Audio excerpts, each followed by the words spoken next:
Today I want to show you the process that it took for me to go from my old carpet to my new vinyl floor. So let's go ahead and get started. The very first thing I had to do was cut up this old carpet. Best way is to cut it up into pieces. It makes it easier to be able to take it out. Next, you have to get rid of the underlayer, which is that orange, yellowish, brown look. They use wood with nails in it to keep it in place. What I'm going to do is I'm going to remove all of the wood with nail all the way around the whole place, because I don't need that anymore. So that's what I'm working on, is getting this up. And of course you can use something like this here to get underneath it, or a flathead screwdriver. Tap it a little bit and it'll come up. All right, guys.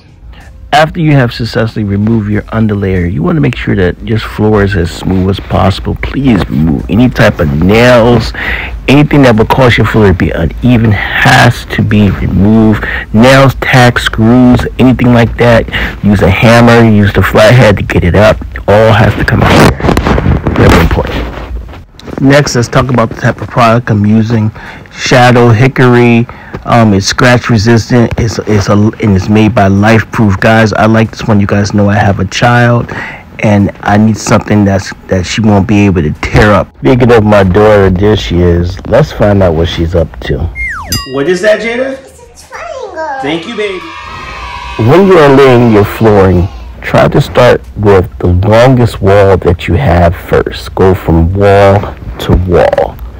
I actually started in the corner right next to the front door, and I went all the way down to the longest wall, which happens to be all the way down by the bathroom. After that, everything just comes together pretty much like a puzzle. Everything snaps together, and it's real simple and easy. The hardest part of the job was working in the corners. And we have to be able to slide a piece like this. This is just an example. This piece, okay, needs to slide underneath here. And then it also has to slide underneath here. So I have a great tool that I picked up from Home Depot. Love it, love it, love it. Only cost me like $18. It's bendable. It's a saw. It's a fine-tuned saw. So you put this right here, and you're able to just start the saw. All right. Your objective is to take off, I don't know, maybe a quarter of an inch to half an inch to a quarter of an inch of the trim, so you can slide this wood inside instead of trying to cut around it. It'll look better if you can slide it in. Let's see what happens.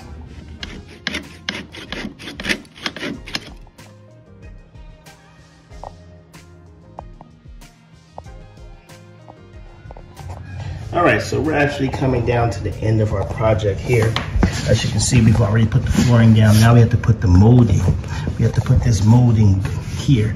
Now, what's the purpose of putting the molding? Because right now, if you look at your floor, you can see all the gaps that has to be back there, because the flooring needs to expand. The wood has to expand back and forth, so you want those gaps in there. But at the same token, you need to put this molding up there. It's going to give you a much better finish and a much better look. Okay, so how are we going to do this? We're simply going to take our, let me just say this. Professionals have an air gun, and they will just come in and they will just kick it, and be done with it. But if you do not have air gun, you could take your DeWalt drill, take a real tiny bit like this one here. All right, put a hole here, okay, drill into it, drill out of it. All right, then get yourself a nice finishing nail, which are real small. Put it in there as such. The whole point of having a drill bit to make it easier. You don't want to split the wood when you're doing this.